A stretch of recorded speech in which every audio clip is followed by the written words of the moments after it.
Olele, oh la la, ser el Barça és el millor que hi ha. Olele, oh la la, ser el Barça és el millor que hi ha. Dur, hein? Le réveil fut très difficile ce matin. Doliprane, hein? Regardez, j'assume. Doliprane. J'ai pas beaucoup dormi cette nuit, c'est qu'à de le dire. Je me demande encore comment le Barça a pu s'auto-saboter hein, hier soir face au PSG, parce que sincèrement, on leur a donné le match, c'est qu'à de le dire. C'est de notre faute et le PSG nous a punis, tout simplement. C'est vrai que Araujo nous coûte le match. Cancelo qui donne un péno au PSG alors qu'il n'avait pas besoin de tacler comme ça dans la surface de réparation. Voilà, c'était du grand n'importe quoi. Xavi qui prend encore son carton rouge sur le banc de touche. Du coup, il lâche ses joueurs. J'ai trouvé ça vraiment limite parce que justement, les joueurs ont besoin de leur entraîneur et j'avais l'impression qu'en prenant ce rouge, Xavi nous avait laissé tomber. Enfin, du moins, c'est mon opinion personnelle. C'est très grave ce qui s'est passé hier. Alors certes, Aroro nous a coûté le match, mais de là à l'insulter et de le menacer de mort, non, franchement, les amis, faut pas non plus abuser. Aroro, c'est pas Ousmane Dembélé. Aroro, il a toujours été là. C'est un guerrier, c'est un soldat. On a toujours pu compter sur lui, contrairement à Ousmane. Donc je trouve que c'est pas juste ce qui lui arrive. Déjà qu'il doit vraiment s'en vouloir d'avoir commis cette bourde, hein, c'est qu'à de le dire. Si en plus on l'assassine comme ça, je peux vous assurer que moralement ça va pas le faire pour lui. Donc il faudrait peut-être pardon apaiser les tensions. On est tous frustrés, nous sommes tous énervés, nous sommes tous tristes. Il n'y a pas de souci, mais voilà, faut pas non plus s'acharner sur Araujo. Tous les meilleurs joueurs ont commis des bourdes dans leur vie, même Buffon, hein, par exemple.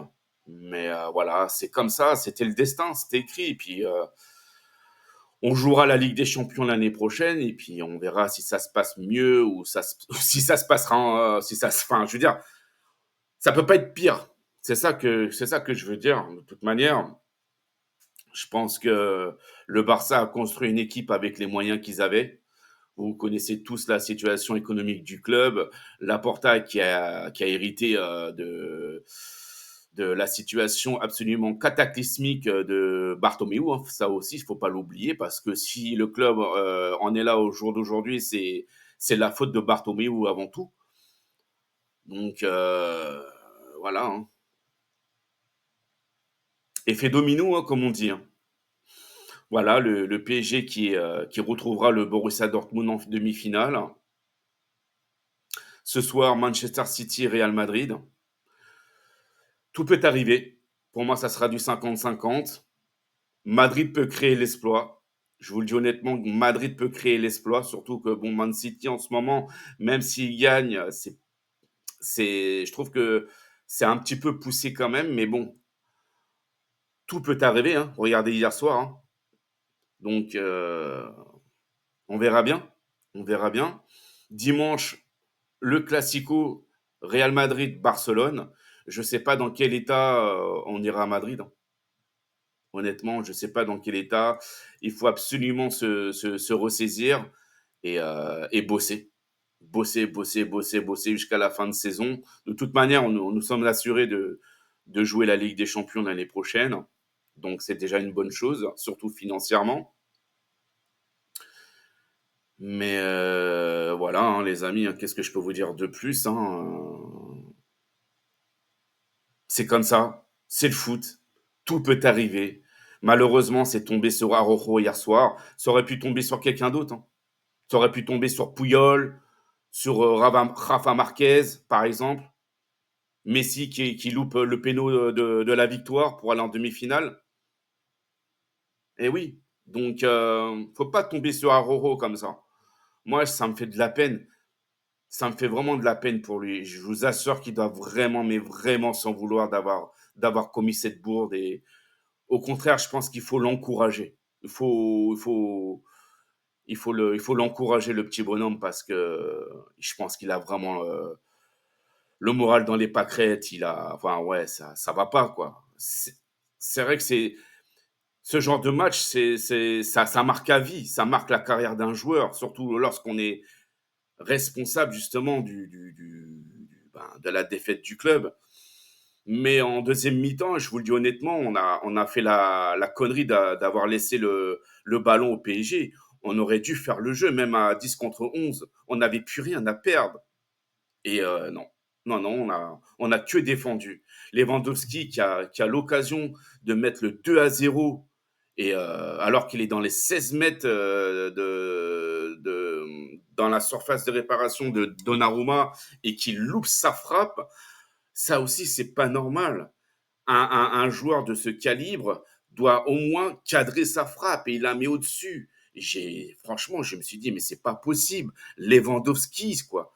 Lewandowski, c'est un joueur de classe mondiale, même s'il a plus ses jambes de 20 ans, je suis d'accord. Mais le gars, il était dans les 16 mètres. Comment il a fait pour ne pas cadrer son tir? Honnêtement, il la met juste au-dessus de la barre. Et puis, bah, Rafinha, honnêtement, je suis content pour lui parce qu'il s'est battu comme un samouraï hier soir. Et il a encore marqué, donc félicitations à lui. Voilà, c'est la seule satisfaction qu'on a eue ce soir, enfin hier soir, pardon. Lamine Yamal, le pauvre, qui était en train de pleurer sur le banc, bah oui, il a dû sortir parce que justement, bah, Roro avait pris le rouge. Et puis Inigo Martinez, pour moi, c'est une énigme, hein. C'est une énigme. Pour moi, c'est un défenseur, ok, mais il n'est pas fait pour jouer au Barça, hein. Il n'est pas du tout fait pour jouer au Barça. Je pense que là-dessus, enfin sur Inigo, le Barça s'est trompé. Mais d'un autre côté, on fait avec les moyens qu'on a. Le Barça n'a pas beaucoup d'argent aussi. Donc, c'est pas du tout évident. Voilà, les amis. Donc, et puis, un dernier point, c'est Victor Roquet. Pourquoi hier, il n'est pas rentré? Pourquoi n'est-il pas rentré? Je comprends pas la gestion de Victor Roquet avec Xavi. Je comprends pas. Moi, Victor Roquet, ça me fait penser à Franck Kessié. Honnêtement, les amis, hein. Pour moi, Franck Kessié, c'était un grand joueur, et le Barça a eu, enfin, a fait l'erreur, pardon, de l'avoir laissé partir. Pour moi, Xavi s'est totalement foiré avec Franck Kessié. Et je le dis depuis l'année dernière, hein. Si vous regardez régulièrement mes vidéos, j'avais poussé deux, trois fois un coup de gueule contre Xavi, justement, par rapport à Franck Kessié. Pour moi, c'était pas normal. Le mec, il était incontournable au Milan AC. Il arrive à Barcelone, il joue 8 minutes, 10 minutes. Des fois, il jouait même pas. C'est pas normal.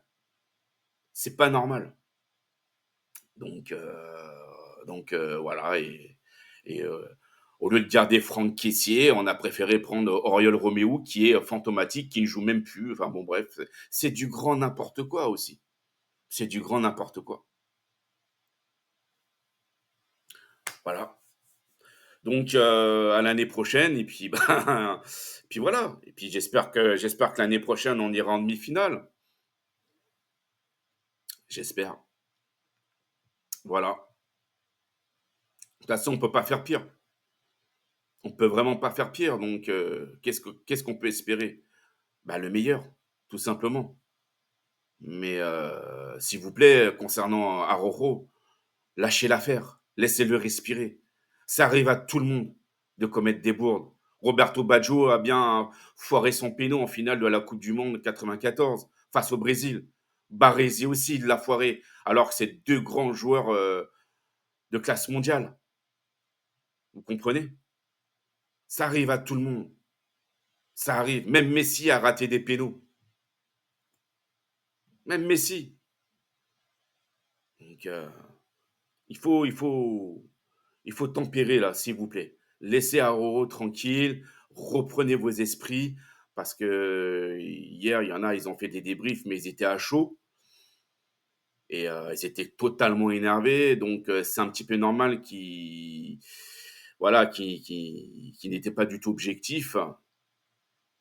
Mais calmez-vous, voilà, c'est maintenant, c'est passé, c'est passé. Soyez un peu plus objectif dans vos débriefs, s'il vous plaît. Et voilà, faut calmer, calmer, calmer. Aroro, moi, c'est un joueur que j'adore. Il donne tout pour le club. Et il dit jamais rien. C'est pas quelqu'un qui cause des problèmes. C'est pas quelqu'un qui cause du tort au club. Bien au contraire. C'est pas Ousmane. Pour moi, Ousmane, c'est quelqu'un qui s'est foutu de la gueule du club. Lui et surtout son agent. Son agent, pour moi, c'est un poison. Lui qui avait lancé une fausse rumeur comme quoi Liverpool voulait recruter Ousmane Dembélé, alors que c'était pas vrai. Et oui, l'agent avait voulu faire un coup de poker pour que Ousmane ait une meilleure revalorisation salariale au Barça. Et le problème, c'est que cette rumeur avait atterri dans les oreilles de Jürgen Klopp. Et Jürgen Klopp, je me rappelle, il avait pété un câble en disant que l'attitude de l'agent d'Ousmane était scandaleuse parce il était hors de question que justement l'agent d'Ousmane se serve de Liverpool pour que Ousmane ait une meilleure revalorisation salariale. Et Jürgen Klopp a toujours dit que Liverpool n'avait jamais eu l'intention de recruter Ousmane. Donc tout ça, pour moi, c'est malsain. Quand un agent se permet de lancer des fake news comme ça, pour moi, c'est malsain. Voilà. Vous vous rendez compte, Ousmane, il s'est absenté pendant plus de 750 jours. 750 jours. Vous imaginez 750 jours. Et malgré ça, on lui a fait confiance. On l'a applaudi. On avait même porté des t-shirts à son nom pour l'encourager. Non, non. Pour moi, Ousmane, il a passé des vacances. Il a passé 5 ans de vacances à Barcelone. Mais vraiment. Voilà. Surtout que Xavi comptait sur lui, alors que aucun club ne le voulait hein, lorsqu'il était blessé. Aucun. Quand je dis aucun, c'est aucun parce qu'il se blessait tellement souvent. Il jouait 2 matchs, il se pétait. Il était blessé 1 an, 6 mois. Il revenait, il se repétait et c'était comme ça pendant presque 5 ans. Et voilà. Donc là, je trouve que son attitude est déplorable. Mais bon, c'est pas grave. C'est pas grave. Voilà. Quand on fait de la merde, tôt ou tard, la roue tourne. Et attention, quand je dis la roue tourne, c'est sportivement. Peut-être qu'il loupera une finale, peut-être qu'il loupera un penalty, ou quoi, ou que sais-je, je sais pas. On verra bien. Parce que moi, je ne souhaite de mal à personne. Hein. Faut pas non plus abuser. Mais on verra bien. On verra bien. En tout cas, Ousmane à Barcelone, persona non grata, hein, comme on dit. Hein. Comment ils appellent ça chez John Wick? Excommunicato. C'est ça. Donc, en tout cas, la vie continue, les amis. Hein. C'est qu'un match de foot. Il y a des choses plus graves dans la vie, même si c'est chiant, je suis d'accord, mais voilà, la vie continue. Ce soir, Manchester City, Real Madrid, je ferai mon petit débrief euh, à froid, comme on dit, pas à chaud, parce que bon, voilà, hein, c'est le Real. Et puis voilà. Allez, écoutez, je vous souhaite à tous une excellente fin de journée. Merci à vous tous pour vos abonnements, pour vos encouragements. Et je vous remercie de liker beaucoup mes vidéos. Ça me sert pour mon référencement YouTube. Et puis ça me fait plaisir, surtout, parce que ma chaîne, c'est pour vous aussi. C'est pas que ma chaîne. Donc j'espère que j'aurai beaucoup plus d'abonnés. Là, on atteint bientôt la barre des 600. Je suis vraiment content, comme quoi le travail paye. Et puis voilà, quoi qu'il arrive, moi perso, je serai toujours derrière le Barça. jusqu'à la mort. Voilà les amis, passez une bonne fin de journée et je vous dis à bientôt. Ciao, ciao les amis.